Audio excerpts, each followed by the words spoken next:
আসসালামু আলাইকুম। এখানে বলা আছে 5 টাকায় 8টি দরে আমলকি ক্রয় করে 6টি দরে বিক্রয় করলে শতকরা কত লাভ বা ক্ষতি হবে। এর মানে কি? এর মানে হলো 5 টাকায় 8টি দরে, অর্থাৎ প্রতি 5 টাকায় কতটি করে আমলকি পাবো? 8টি করে আমলকি পাবো।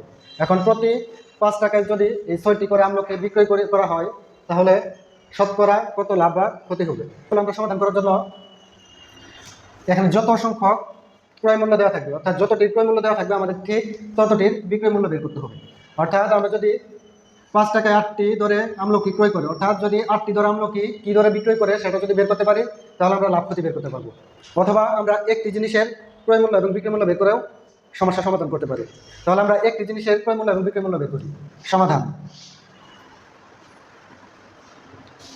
তাহলে 5 টাকায় 8টি দরে আমলকি, অর্থাৎ 8টি আমলকির ক্রয় মূল্য হলো 5 টাকা।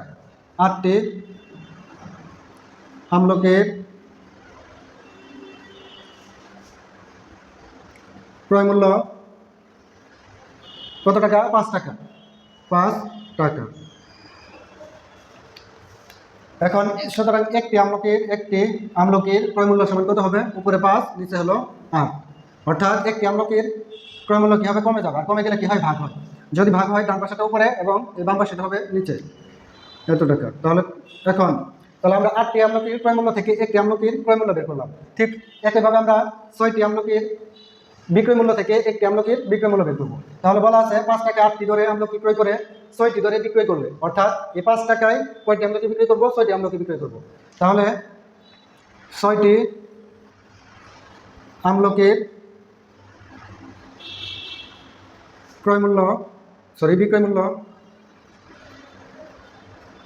বিক্রয় মূল্য কত টাকা? 6টি আমলকির বিক্রয় মূল্য হলো 5 টাকা।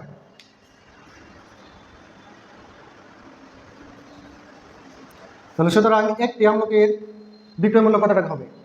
6টির দাম যেখানে 5 টাকা, তাহলে একটি দাম অবশ্যই কমে যাবে। কমে গেলে কি হবে? ভাগ। এখন আমরা দেখবো লাভ হয়েছে নাকি ক্ষতি হয়েছে।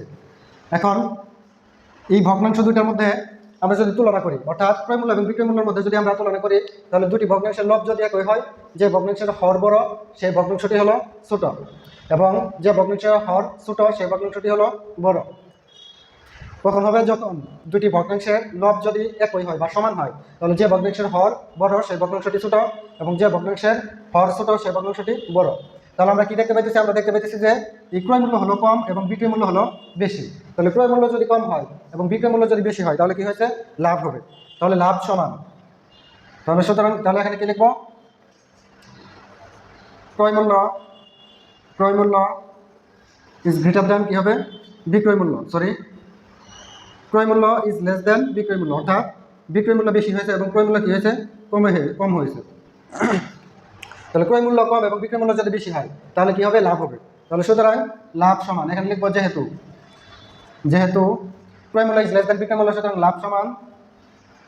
আমরা জানি লাভ সমান হলো বিক্রয় মূল্য বিয়োগ ক্রয় মূল্য। তাহলে বিক্রয় মূল্য হলো 6/5 বিয়োগ ক্রয় মূল্য হলো 8/5। 6 আর 8 এর লসাগু কত হবে? 24। তাহলে 6 আর 8 এর লসাগু 24। 6 24-এর মধ্যে যায় হলো 4। 6 24-এর মধ্যে যায় 4 বার। তাহলে কি হবে?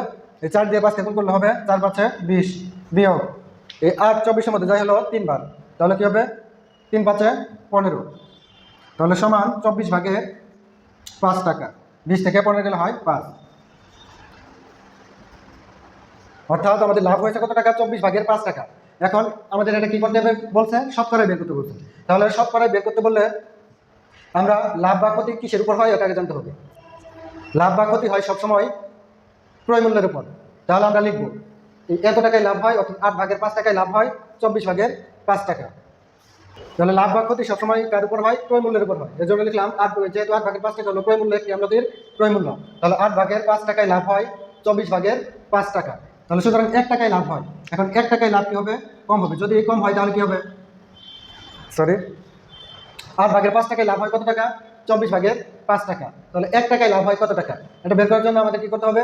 এই ডান পাশে যে ভগ্নাংশ আছে এটা থাকবে এবং এর সাথে গুণ হয়ে কি হবে? এই 8 যাবে উপরে আর এই 5 আসবে নিচে। এত টাকা। এখন যেহেতু আমাদের শতকরা বের করতে বলছে, তাহলে কি করতে হবে? 100 টাকায়। 100 টাকায় লাভ হয় কত টাকা হবে? এই 5 গুণ 8 এই 1 টাকায় যত টাকা লাভ হয় 100 টাকা তার চেয়ে বেশি হবে, বেশি হলে কি হয় গুণ হয়, তাহলে উপরে হবে 100 আর নিচে হবে 24 গুণ 5, তাহলে এই 5 হলো কাটা, আর 24-এর মধ্যে যায় 3 ভাগ, আর 3 আর তাহলে কত হলো 100 ভাগ 3 ভাগের 100 টাকা। এখন এটাকে যদি আমরা সমস্ত নিয়ে আসি, মিশ্র ভগ্নাংশে যদি প্রকাশ করি তাহলে কত হবে 33 সমস্ত 3-এর 1 টাকা। তাহলে উত্তর কি হবে, আনসার হবে 33 সমস্ত 3-এর 1%। ধন্যবাদ সবাইকে, আসসালামু আলাইকুম।